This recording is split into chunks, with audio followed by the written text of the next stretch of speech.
புதுச்சேரியில் கனமழை பெய்து வருவதால் பெரும்பாலான இடங்களில் மழைநீர் சூழ்ந்துள்ளது. இது தொடர்பான கூடுதல் தகவல்களை நமது செய்தியாளர் ரஹ்மானிடம் கேட்கலாம். ரஹ்மான், புதுச்சேரியில கனமழையால ஏற்பட்டிருக்கிற பாதிப்புகள் எப்படி, எந்த நிலையில இருக்கு?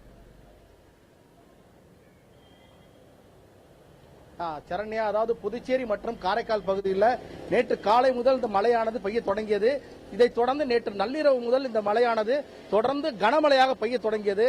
அது இன்று காலை பலத்த மழையாக பெய்து வருகின்றது. புதுச்சேரியுடைய பல்வேறு பகுதிகளிலும் காரைக்காலிலும் இந்த கனமழையானது தொடர்ந்து பெய்து வருகின்றது.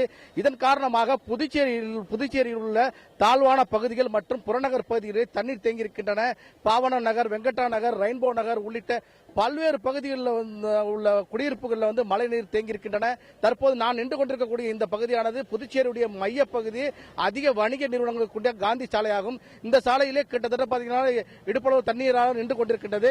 அது மட்டுமல்லாமல் இங்கு இருக்கக்கூடிய முக்கியமான மார்க்கெட்டான சின்னக்கடை மார்க்கெட் பகுதியிலே தற்போது தண்ணீரானது சூழ்ந்து உள்ளே சென்றிருக்கின்றது. இதன் காரணமாக அத்தியாவசிய பொருட்கள் விற்பனை செய்யக்கூடிய மீன், காய்கறிகள் மற்றும் இறைச்சிகள் உள்ளிட்ட கடைகள் எல்லாம் தண்ணீர் பூந்திருக்கின்ற காரணத்தினால் அப்பகுதி வியாபாரிகள் பெருமளவு பாதிக்கப்பட்டிருக்கிறார்கள். ஒரு சில கடைகள் அங்கே தற்போது அடைக்கப்பட்டிருக்கின்றன. இருந்த போதிலும் அங்கு பொதுமக்கள் தற்போது தங்களுக்கு தேவையான பொருட்களை வாங்குவதற்காக மிகவும் சிரமப்பட்டு சென்று கொண்டிருக்கிறார்கள்.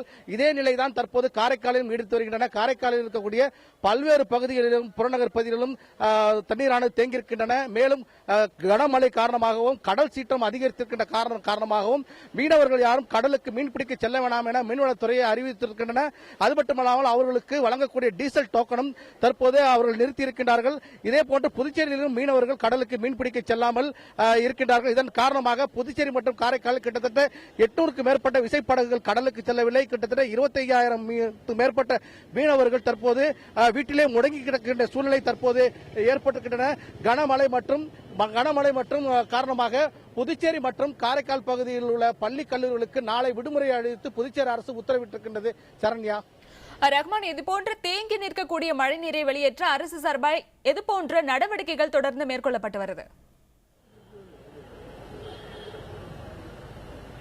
சரண்யா, அதாவது புதுச்சேரியினுடைய புறநகர் பகுதிகளிலும் சரி, அதே போன்று குடியிருப்பு பகுதிகளிலும் தண்ணீரை வெளியேற்றுவதற்காக புதுச்சேரி அரசு பொதுப்பணித்துறை மற்றும் நகராட்சி அதிகாரிகள் தற்போது மோட்டார் மூலம் தண்ணீரை வெளியேற்றும் பணியில் ஈடுபட்டிருக்கிறார்கள். ஏனென்றால் நாம் நின்றுக்கூடிய முக்கியமான பகுதி புதுச்சேரியுடைய ரயில் நிலையத்துக்கு செல்லக்கூடிய இந்த பாதையை இப்படி இருக்கின்றது என்றால் நகரினுடைய மற்ற பகுதியில் எப்படி இருக்கும் என்பதற்கு இந்த சாலையே ஒரு உதாரணமாக இருக்கின்றது.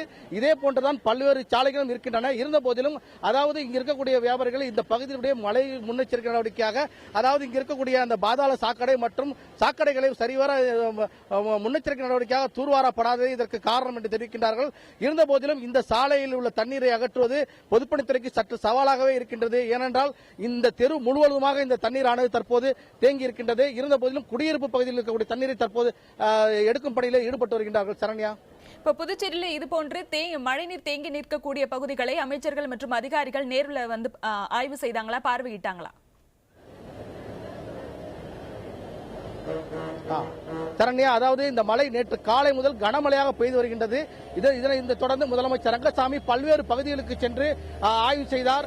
அது மட்டுமல்லாமல் புதுச்சேரி மற்றும் காரைக்காலில் இருக்கக்கூடிய மாவட்ட ஆட்சியர்களை உடனடியாக அனைவரும் அந்த பணியிலே உடனடியாக ஈடுபட வேண்டும், தொடர்ந்து அனைத்து பகுதிகளையும் கண்காணிக்க வேண்டும் என்று அவர்களுக்கு உத்தரவிட்டிருக்கிறார். இதனைத் தொடர்ந்து பேரிடர் மேலாண்மை துறை சார்ந்த அதிகாரிகள் அனைத்து பகுதியிலும் கண்காணிக்கப்பட்டு இருக்கின்றார்கள். அது மட்டுமல்லாமல் புதுச்சேரி காரைக்கால் என்பது தமிழக பகுதியுடைய கடைமடை பகுதியாகும்.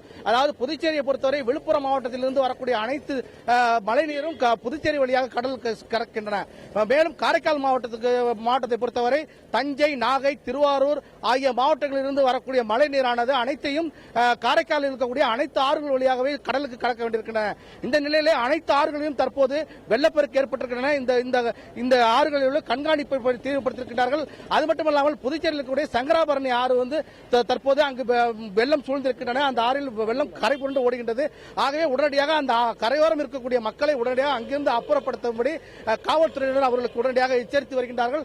தொடர்ந்து அதிகாரிகள் அனைவரையும் கண்காணிப்பில் ஈடுபட வேண்டும் என்று புதுச்சேரி அரசானது அறிவித்திருக்கின்றன. அது மட்டுமல்லாமல் தற்போது புதுச்சேரி முதலமைச்சர் தலைமையில் மற்றும் தலைமைச் செயலாளருடன் இது குறித்து தற்போது தலைமைச் செயலகத்தில் மேலும் கூட்டம் நடைபெற இருக்கின்றது. இந்த கூட்டத்திற்கு பிறகு என்னென்ன முடிவுகள் எடுக்கப்படும் என்பது தெரிய வரும். சரண்யா, ரஹ்மான், உங்களுடைய தகவல்களுக்கு நன்றி.